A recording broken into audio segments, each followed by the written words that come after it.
Hurricane Maria is recorded as the worst national disaster to hit Puerto Rico, with estimates in damage to the U.S. Commonwealth anywhere from 45 to 90 billion as a result of the Category 5 storm that tore through the island in September of 2017. And while San Juan has been rebuilt and tourism up again, that growth is not being seen in outlying areas. The devastation is still there. 2 years later, people still are not right. Teresa Santiago is a chairperson with Comité Noviembre. She's participating in a panel organized by the Center for Puerto Rican Studies at Hunter College called Puerto Rican Voices Season 4. She shared her organization raised a little over $500,000 used to fund 108 initiatives, assist over 55 grassroots nonprofits, and provide micro grants to 44 struggling small business owners. But more is needed, she shared in the discussion meant to assess where Puerto Rico is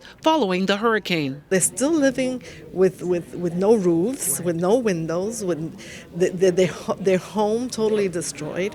People working on a $5.08 minimum wage. There's a debt, an unpayable debt of billions of dollars. There's a healthcare system that's falling apart.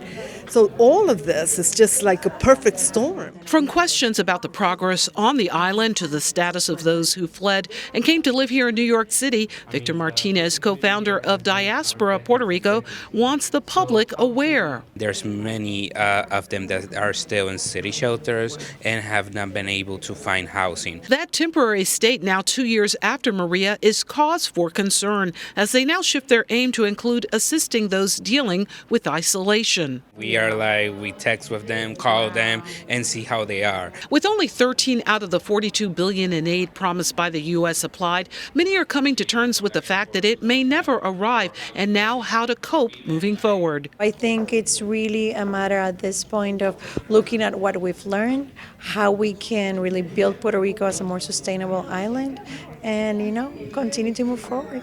Anna Carrion is Chief Development Officer for the Conservation Trust of Puerto Rico, whose agency is focused on the island's preparedness in the face of climate change. One of the big projects that we embarked on after Maria is that we've been helping communities install solar panels and filtration systems in their center to make them resiliency hubs. So far, her agency has completed 27, with 3 on the way. Here's what Maria Paola Soto, a researcher from Colombia who has lived in Vieques, has to say about rebuilding in Puerto Rico. It's important that the population is empowered in a way that they can own the things that they want to do and they are able to express it. At Hunter College, Arlene Makoko for BronxNet.